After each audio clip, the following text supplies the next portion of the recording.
Mas o que acontece? O Novo Testamento ele já foi todo escrito por causa das heresias. Então, as epístolas de Paulo, as epístolas de Pedro, era constantemente corrigindo problemas nas igrejas. A primeira grande heresia do cristianismo eram os judaizantes. Era a galera que era contra Jesus e era judeu. Maravilhoso, tô tentando botar a fumaça pra trás pra não... Isso é vapor, isso não vai dar, isso é vapor. É só vapor, beleza. Eram os judaizantes, só a galera que cobrava que o crente fosse meio judeu, assim. Para o judeu, a conversão religiosa era um tipo de conversão civil também. O cara se circuncidava, fazia parte da nação de Israel, e nunca era judeu de verdade. Ele era um prosélito, era um cara de nível B, digamos assim. No cristianismo isso não acontece. Agora não tem mais circuncisão, não tem mais as rituais, as práticas judaicas. Mas os judeus que se convertiam, muitos começaram a impor sobre os gentios, os não-judeus, as mesmas práticas judaicas. Entendi. Então Romanos fala contra isso, Gálatas contra isso, Hebreus contra isso. Várias cartas corrigem esse problema, explicando que a salvação não é por obras, a ritualística do passado ficou no passado, agora a gente tem uma outra coisa, não é? Que é a concretização para onde a ritualística apontava, não é? No Evangelho de João, ele começa a lidar com os cristólogos chamam de protognosticismo. Porque o gnosticismo é uma heresia do século II. Tem um primeiro pai da igreja chamado Irineu de Lyon, que escreveu um livro chamado Contra as Heresias, que ele lida com o gnosticismo e tal, em 4 volumes. Mas havia um protognosticismo ali no período primitivo, em que o pessoal dizia, não, ó, Jesus não era homem de verdade, porque a carne é má.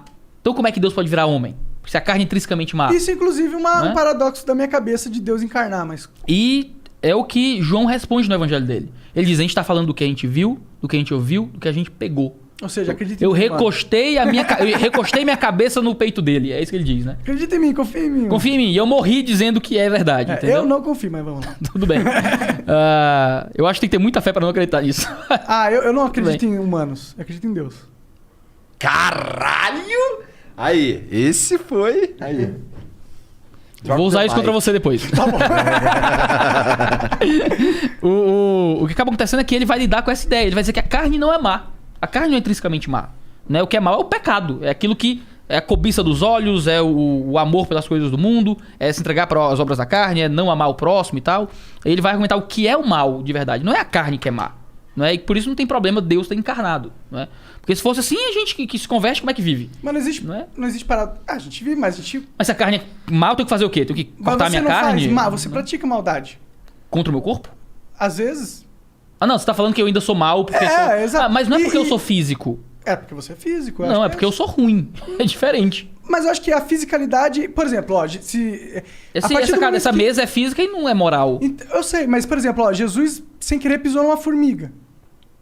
Se ele fosse Deus... Ele não podia pisar na formiga. Talvez, sei lá, ele pode matar uma... Então, mas não existe alguns paradoxos de Deus estar encarnado? Se ele toma uma decisão... Não, existe. Paradoxos de Deus estar encarnado, sim. Então, existe tipo se Deus tem que ajudar 2 pessoas encarnadas, ele tem que tomar uma decisão. Ele vai tomar uma decisão porque... Como que ele vai... Baseado no quê? Ele é humano, tá ligado? Ele vai ter que tomar uma decisão que é injusta. Como que Deus vai tomar... Se ele tem que salvar 2 pessoas que estão caindo do penhasco, ele vai conseguir... Salva 2, ele faz assim, aí sobe assim as 2. Só que... Mas, você vai entrar no mundo da... Você vai entrar no mundo da fanfic do, né?